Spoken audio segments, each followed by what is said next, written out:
I have just fulfilled a dream of mine and moved to Bangkok, Thailand. But to be honest, there are plenty of things that I wish I knew before getting here that I didn't know. So today I'm going to give you 15 tips or 15 things that I wish I knew before I moved to Thailand. Maybe they'll help you out. Let's get into it. Okay, first up, we have probably the most important thing of everything, and that's visa, both the right visa and when to get the visa. Now, you're not going to move to Thailand without getting a visa, of course, so that is probably the most important thing. And there are so many options that you can choose from when you come to Thailand. I chose the DTV, the Destination Thailand Visa, but you have retirement visa, you have education visa, you have family visa. There are so many. Just choose the one that works for you. And the requirements I found are pretty obvious and are pretty simple. And they kind of make sense. It normally comes down to financials, normally comes down to job or whatever it is on your visa. It's pretty clear, I would say that. For me, it was a $300 fee. I had to prove that I had $11,000 in my bank freely available for the last 3 months. And it is for the last 3 months. You can't just get your parents or whoever to transfer it in the week before and then show that. You need to show a bank statement for 3 months just to prove you have that capital. And then I had to prove that I had remote income.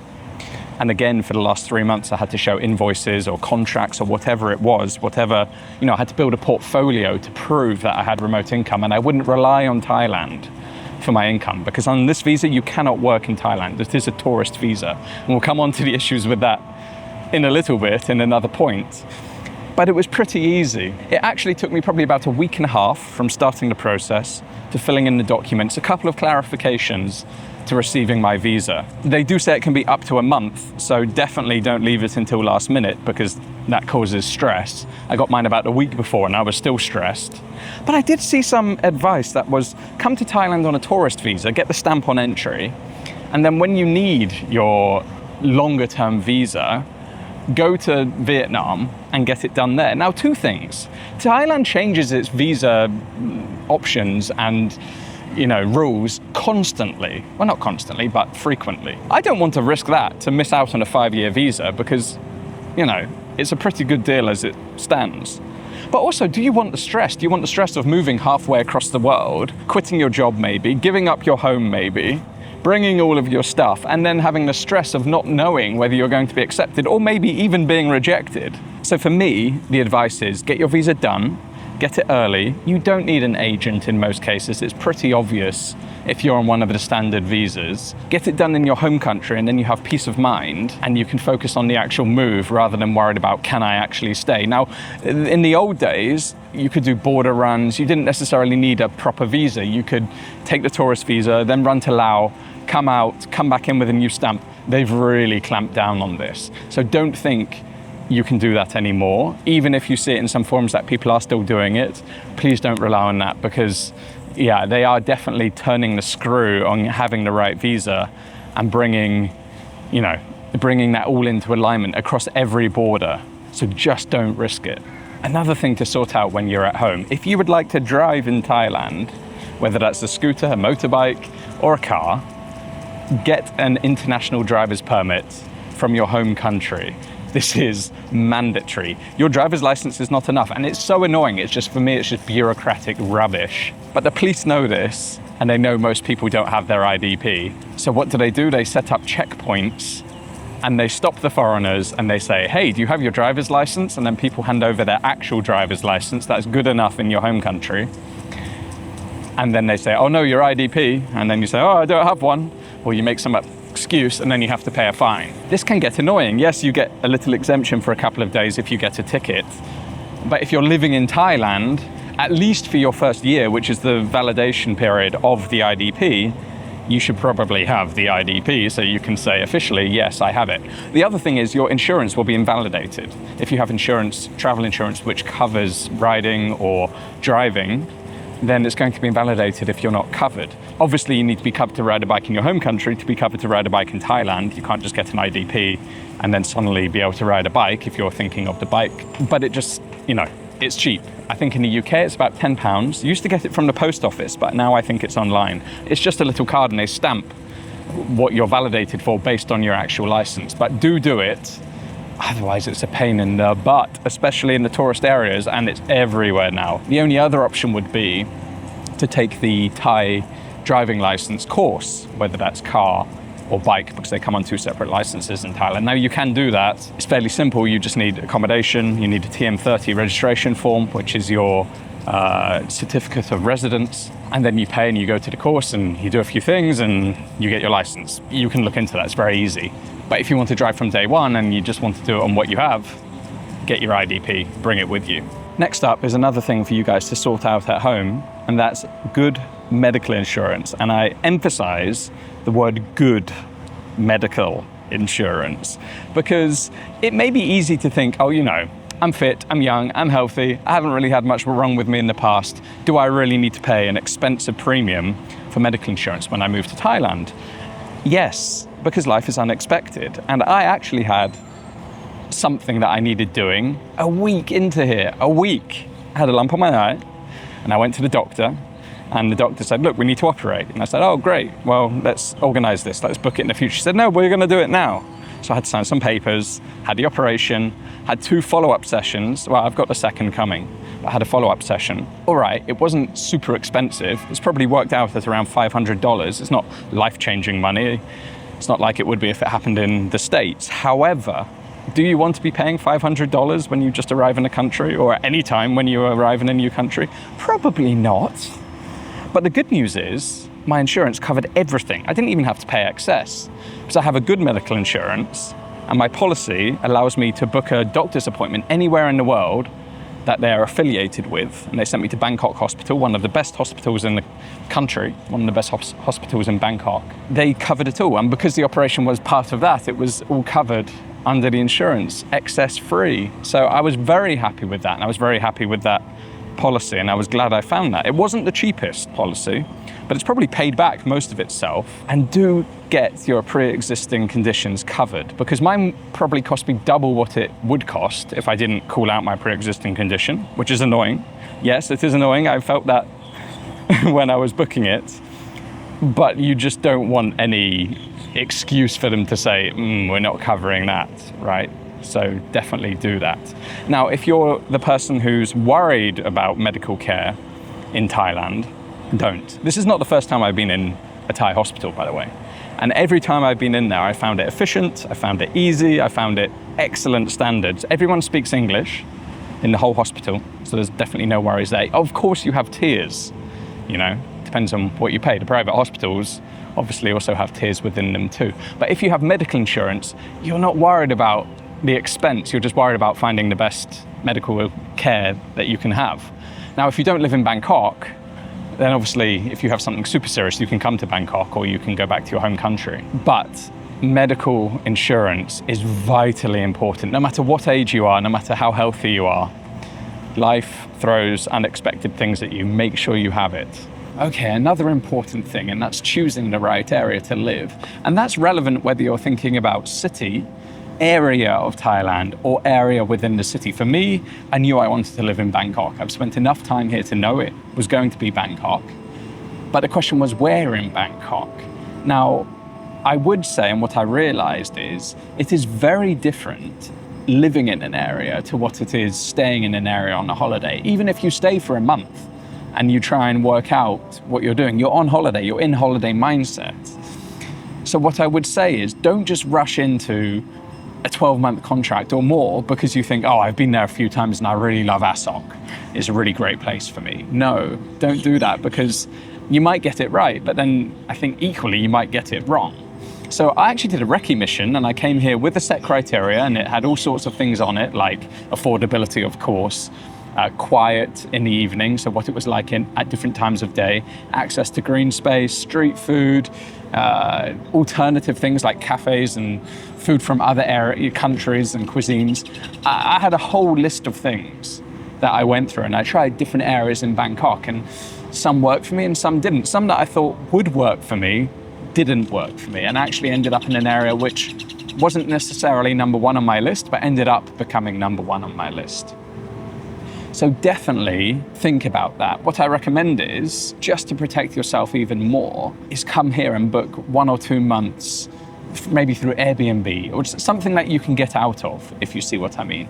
Have the area that you want in mind, like I did. I booked an Airbnb for the first month just to make sure. So I'd already confirmed this is my area, this is where I want to live. I then did a 1-month Airbnb to really confirm, and I did. And then I ended up signing a 12-month contract. Now, all of this sounds obvious. Of course, it's obvious sat here listening to it and saying it now. But when you're caught up in the energy and the excitement and, all of the stress and everything, all of the emotion that goes with it, sometimes common sense does go out of the window and we jump to things. So here's your reminder. Maybe do a recce mission and definitely book a month first in an area that you think you want to live, just in case. Okay, just a little bit of information on getting the condo itself. So I found mine on Living Insider. I had lots of questions about this. I used a website, Living Insider, and there's just a whole raft of adverts from people, personal people, private renters, let's say, but then also from agencies. Now, obviously you want to find a good agency. There are some reviews on there, but there are other websites like this. So it's not quite like in England, I think, where you go to an estate agent, or in the US where you go to a realtor and you say, hey, I want to rent something, and they find something for you. Here I just found it on the website, and then I went and looked at the properties and made sure, everything was okay. It was an easy process, let's say. It just required time and reaching out and availability to go and see them, like any rental property, of course, but I wanted to get it right. Now, for the contract, before you even sign the contract, you have to give 1 month's rent up front to bring it off the market. So that was something a bit unfamiliar for me, but it was fine in the end. When you sign the contract, you then give a 2-month security deposit. So 1 month rental up front and 2 months security deposit. I think that's fairly standard. If you actually look at the law, I think it's 1 and 1. But in Bangkok, it's fairly standard for 1 and 2, if you see what I mean. And it is what it is. That's kind of how it works, I guess. Check your contract very carefully, because the contract I had was not necessarily how I would want to sign it. I'll be polite and say that. And thankfully, I'm a landlord back in the UK, and I work with an estate agent, and I have the tenancy agreement for that one. So I could, it's different laws and different regulations, but I could cross-check the basic stuff. But there were some things in there where I was like, what? So do read through it. And I had a load of questions and a load of changes, and I think she was like, whoa, I'm not sure everyone goes through in that much detail, let's say that. But we got it all changed, and I was happy with it in the end and signed the contract, and I'm in. Do be aware of that. And that's why it's better to be there in person and have seen it a few times, and you can go through all of the quality of things. You can go through the things that needed to be fixed. There are a few things that needed to be fixed in mine, and you can get that all up front and in the contract, if you see what I mean. And then it goes without saying, do take photos and videos and every scuff and mark and everything like that. The same stuff that you would do anywhere. But the important point for this one is 1 month up front, 2 months security deposit. All right, things like bills. Now, other than your rent, the bills are quite important. So, thing to watch out for, make sure you get your bills on the standard governmental rate, because you want to be paying them directly, which is what I've got, and then you have the price. Sometimes the landlords say, oh, we'll tell you how much it is and then you pay us the bill. And then obviously what happens there is they mark it up and they get a little bit in their pocket too.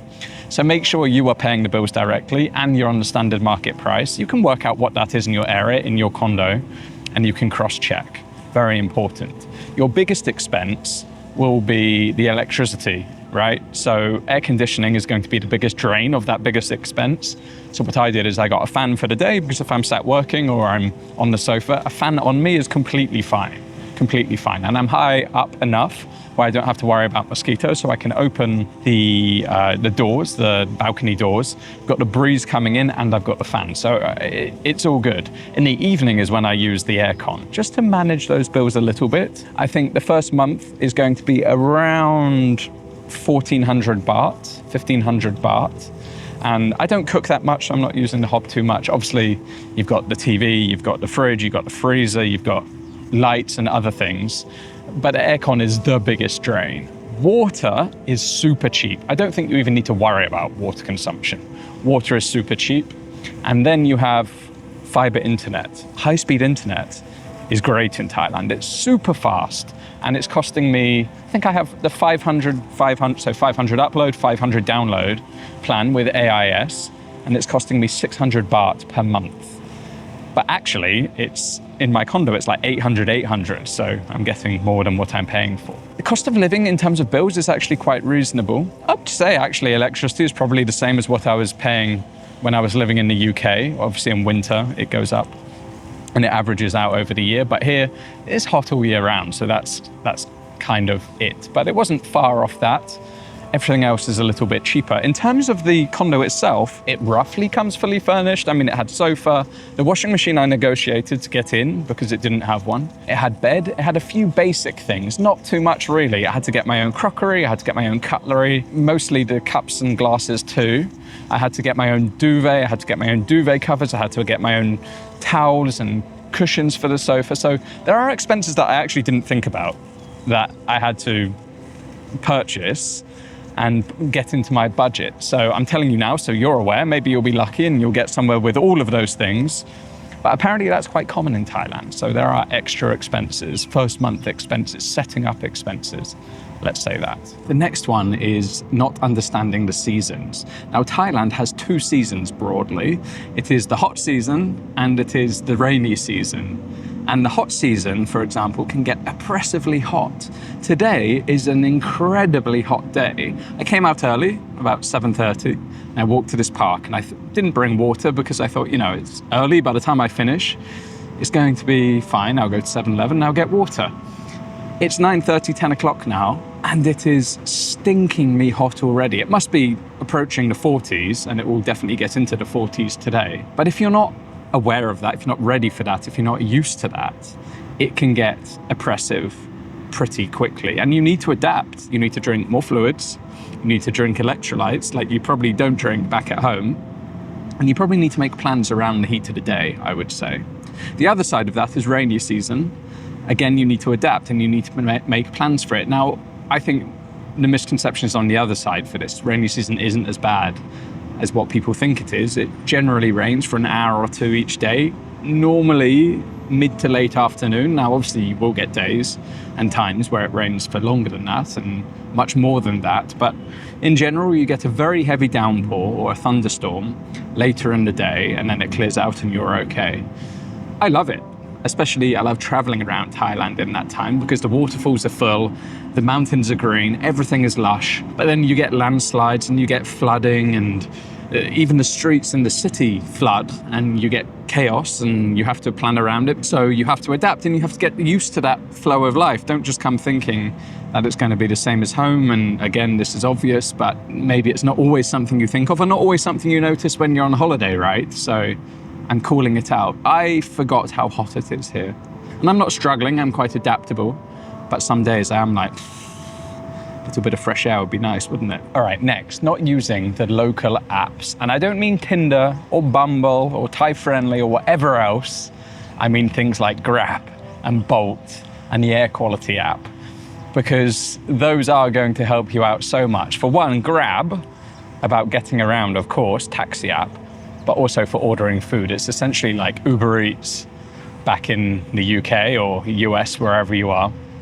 It's so convenient because kitchens are pretty small in Thailand and you don't always want to go out and eat street food, so you can order your food in using the Grab app. I find that really easy and really convenient. And actually, sometimes they have offers on there which make it better to order from there and get it delivered than actually go to the restaurant and order it, if you're thinking purely from a financial perspective, not from supporting the local business. Bolt, I find, is sometimes cheaper, or most of the time cheaper for rides than Grab, but not always, so I generally check both. But if you're just hailing a taxi off the street or a tuk-tuk off the street, you're inevitably going to pay more. And I know that's convenient and that's probably what you're paying for, but using those apps are definitely useful. The air quality app, what is it called? I think it's called IQ Quality. Let's just check on my phone. It is called IQ Air, and that is a great help. It tells you the air quality where you are and also in destinations around Thailand. And we'll get onto air quality and the impact of that, but that is a great app to have, especially if you're feeling some of the symptoms. The other ones, there are some banking apps, but I'm going to talk about finances in a second and banking and the annoyances of that. So we'll come on to that. They're not necessarily local apps. I'm just thinking, are there any others? Are there any others that are worth having? You have Lazada and you have Shopee. Those are essentially, I guess, your Amazon equivalent. You can use foreign cards on there so you can register. They work slightly differently. That the best offers you get from gaining coupons and vouchers that you get in the app, and then you can use them for 10% off or free delivery or so many baht off each time, which is annoying because when you come to purchase something and it's like the flash sale starts at 8 and you can use this coupon, I'm like, why can't I just buy it now? But that's how they do it, I guess. But those apps are also worth having, and again, different prices for different things. That's probably about it. There's 7-Eleven app, there's Rabbit Rewards app, there's the MEA app, MEA, the electricity app. Of course, get these apps too. You can pay your bills, you can do your BTS transactions. They're actually in the Thailand App Store. So actually the top tip, I guess, is create a separate account. If you have an iPhone, create a separate Apple account. And then this thing is getting in my way. Create a separate Apple account, register it in Thailand, and then you can switch between the two and get the local apps, because some apps aren't on the foreign app store. So that's what I did to get those apps. They're quite useful. Anyway, let me tell you about the air quality. Yeah, as I said, the other thing, whilst we're on things to watch out for that maybe you don't realize until you're here long term, is the air quality. And in Bangkok, yeah, it can get bad. It can get very bad for certain periods of time. And you do notice it. You think, I'll be all right. But no, you do notice it. You notice it in your throat, the tickling in your throat, the mucus in your mouth, a little cough, and itchy eyes. For me, it's my eyes. My eyes go really itchy. And it can be a bit of a problem, especially if it's there for a few days. If you're living up north, if you're in Chiang Mai, it's even worse. You get smoky season from about February onwards until around now, until mid-April, end of April. All the farmers are burning their fields and the air quality gets horrendous, some of the worst in the world. And if you have issues, it can be a real problem. Now, a lot of people leave for that period, but then that's something to think about, right? If you're thinking of basing yourself there. If you're thinking of basing yourself in Bangkok, it's something to think about. Now, you can wear a mask, of course, and you see people wearing masks. But as I say, it's one of those things where short-term on holiday, okay, fine, you don't really notice it. But if you get a few days of bad air quality, you really do notice it. And as I say, there's the IQ Air app that you can check it. And the important thing is when you're exercising, that's when you need to adapt. You need to, if it's a bad air day, probably not do stuff like this, not get out of breath, and maybe even stay indoors if you're sensitive. Yeah, that wouldn't put me off. I mean, it hasn't put me off, but you just need to be aware of it and just how bad it can get. If you're not looking at those numbers, you don't really see. Sometimes it even looks nice, right? You see a better sunset because it makes the sky look a bit more orange and you think, oh, wow, that's beautiful. Then you realize it's pollution. I think something important which I nearly got sucked into is not overcommitting too fast, because before I came, I kind of had it all planned out. Get the accommodation, sign the lease, buy a motorbike, get a wife, have kids, get my Thai passport. Obviously, I didn't think like this, but you know what I mean. You know what I'm getting at here. You run away with the dream, right? And you just need to remember, don't overcommit too fast. Now, we kind of touched a little bit on this, but don't just get here and buy a car straight away. Don't just get here and buy a motorcycle straight away, because once you have, you're committed. And thankfully, I decided to, in the end, not buy a motorcycle until my one back in Portugal has sold, and it hasn't sold yet. So I've kind of held it off. And now I've realized, well, I don't really need one just yet. Why would I commit a few £1,000s to a motorcycle when I don't need one right away, right? But obviously my head was like, get there, get a motorcycle, it's exciting. Buying a motorcycle or a car is exciting, and you have all these ideas in your head. But it's not the priority. Get used to the lifestyle first, really understand that you like it here, spend 6 months here first, work out what you need and what you want and that you're in the right place. Now, thankfully, I feel very much like I'm in the right place, and I'm very happy and I'm very content here, and I feel that, and I legitimately feel that every day. So I know that I'm going to be here for a period of time, but it could have gone the other way, right? I had doubts. We all have doubts when we move somewhere. And the worst thing to do is overcommit. And whilst I gave you that advice in the sense of make sure you find the right area, find something that works for you, etc., also just make sure in general this works for you before going in too hard, because I know I've been there. I've sat in that miserable office looking out the window, dreaming of a better life. Everything looks good when you're unhappy with where you are. Everything looks good. Until you actually start living it, you just never know. And it doesn't mean you've made the wrong decision. It just may not be the right exact path for you, and it's something else. Maybe you end up in Vietnam. Maybe you end up in Philippines. Maybe you end up in Portugal. Who knows? But yeah, restraint. Okay, one of the most important ones, I think, are the cultural adjustments. And that's the same for wherever you move, but I think they're particularly poignant in Thailand because it is such a different culture and it's such a different society. And I'm going to give a few examples just to help out, some obvious ones and some not obvious ones. So, for example, the concept of face, either saving face or showing face. And that's quite hard to understand coming from a Western country. And I'll give a couple of examples. But it's about not criticizing or embarrassing someone in public or in front of other people. For example, in a workplace, you can't just say, that is a bad idea. Or if a server at a restaurant makes a mistake, saying politely and quietly about the mistake, not making a public confrontation. Losing your temper in public.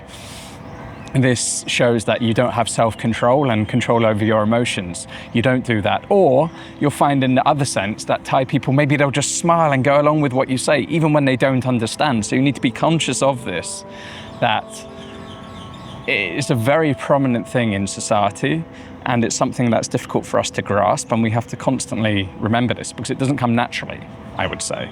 Contact. Now, I just spent the last 3 years in Portugal. Well, when you meet someone, even if it's a complete stranger, you give them a hug and you kiss on both cheeks, and that's just part of how it is.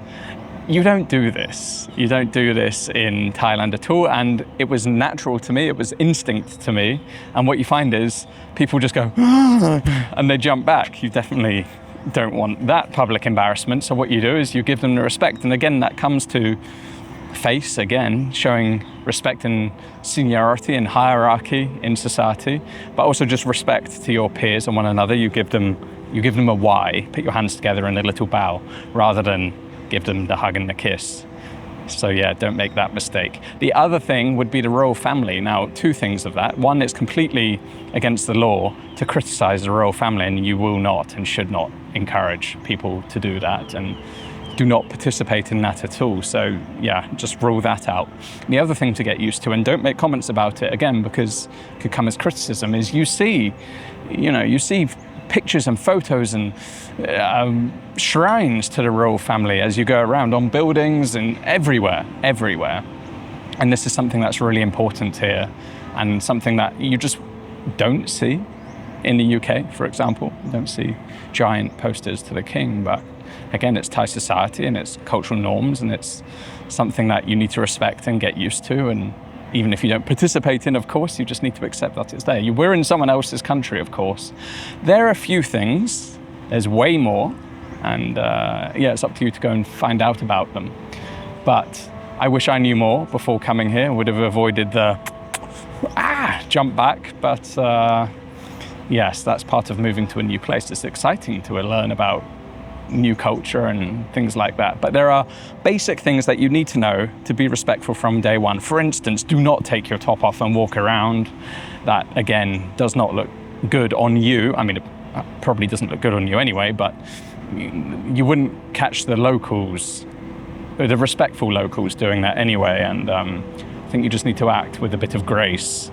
As I say, we're in their country. I'm not taking moral high ground or anything, and I'm sure I am at fault for breaking some of these as well, but We need to be aware of them as we can, let's say that. Now, contrary to a lot of advice online, you cannot, and I mean absolutely cannot, open a bank, a local bank, with a tourist visa, and that includes the DTV. You can try, but they will close it down eventually. They will get you. And most of all now, they just say no. You used to be able to, but now you cannot. As of 2026, you cannot. So unless you read that changes, just assume that you can't. And that opens up a whole host of issues and a whole host of tips, I guess. So I'm just going to give you a couple in the next couple of points just to get your head around it. But baseline, trust me, I tried, I looked. You cannot open a Thai bank account on the DTV. Now that means you're going to get stung on fees because you're going to be using a foreign card. So you're going to want to make sure you set up your bank accounts appropriately in the UK. Now I use Starling Bank and they have no fees and great transaction rates. So that's number one, make sure you set that up. Make sure you get the right cards, I would say. So whether you get a Revolut or you get Wise, if you want to join Wise, I have Wise. You can get my link here to join Wise and you'll get either a free card or free £500 transfer with Wise. So that's an excellent option as well. These cards are set up as online banks to be used when you travel and to be used abroad. And what I would say is get multiple cards, because if one doesn't work or you max one out, so you can only withdraw 300 a day on each card, you can use the next one. So definitely get your personal bank set up. I go with Starling, but you can go with Monzo as well. Get a Revolut and get a Wise. I would get both of those right here. I also have Halifax Clarity Card, and I also have Santander 123 credit card. I think that's what it's called. But again, cards which have low fees and good exchange rates. So that definitely helps. The problem is you're going to be stung by ATM fees. And the ATM fees have steadily risen over the past few years. It used to be 180 baht, then it was 220 baht, then it was 250 baht. In the last week or two, it is now 350 baht, $10 to withdraw cash from an ATM. So you want to, withdraw the maximum amount that you can withdraw, which is normally about 12,000 baht on your card from abroad, because that is a horrible fee just to withdraw cash. It's horrible. And there's no way around it without a local bank. And it is a pain in the butt. That's something I definitely did not know. I thought it was just the 220 baht like it used to be. But no, every ATM now is 350 baht, in Bangkok anyway, but presumably elsewhere, and I've searched, and it's definitely the case because other people are talking about it too. That's not my bank fee, that's the ATM fee. And sure, you can say it's the price of being in Thailand, and it is. However, to lose $10 every time you withdraw from the ATM, yeah, it's a bit sickening. Little bit sickening. The final one on money is that Thailand is overall a cashless society, I would say. But more and more and more, it's becoming a QR code scanning society. And without a Thai bank, that is really quite difficult. Now, there are options. You have what is called a Tag Thai app. You have True Money wallet, and you have something called Pay. But they're either difficult, a little bit pointless, since you need to withdraw the cash and load onto the app anyway at a 7-Eleven or a bank, which doesn't really make sense. You still pay those fees, and it just makes everything far more expensive in that sense. Or the app just has fees anyway, like Pay has fees which make it quite expensive anyway. So you end up having just to resort to cash. So you're carrying around a lot of cash, you're paying those horrible fees. And yeah, the QR code scanning is a pain in the butt. Some of them only allow scanning of business QR codes for anti-money laundering. The problem is most street food vendors don't use business QR codes. Most street food vendors use personal QR codes. So you can't do it. Pay now does offer personal QR codes, but there's fees on it. You pay a little transaction fee and then you pay a percentage of what you pay. So it just makes it more expensive than withdrawing from the ATM. So yeah, you can't fully integrate in that sense. It is a pain in the butt. Hopefully something happens, but it's all due to financial regulations and money and things like that. And the forums will say, you can do this, you can do that. So far, there is really nothing that works conveniently. And it is a pain in the butt, and it's something which I was not aware of, to be honest, before I came here. Anyway. That's how it is. And finally, Thailand has incredibly strict defamation laws. Now, I knew about this, but I didn't really know how strict they were until I got here. And I was chatting to someone who was actually impacted by this. On the wrong side, they left a comment on a Facebook post. I won't give too much information, but they left a comment on a Facebook post, indirectly saying something which wasn't, in my standards, that bad. And it was probably also true. And now they're being sued and they're going through court and they've been told they're probably going to lose. Because in the West, you can say, oh, well, if it's true, then it's fair enough. Well, no, here, that doesn't necessarily carry you through. So you have to be super mindful and super careful about those defamation laws when you're posting anything online. Even this, even on this channel, I have to be super careful and think about it. You know, genuinely, I need to think about it. And there's authenticity and then there's just being stupid. So don't come here and start running your mouth off and then leaving hate comments and posts online. Even things like Google reviews, you need to be a little bit careful, make sure it's anonymous, even though you see lots of them as well. Just something you don't really think about outside of the country. But again, like, can't complain too much. You now know what you're getting into and you're choosing to come and live here, so that is how it is. Anyway, thank you so much for watching. If you liked this and you found any of it helpful, please subscribe. And I'll see you in the next video when we explore a little more of Bangkok.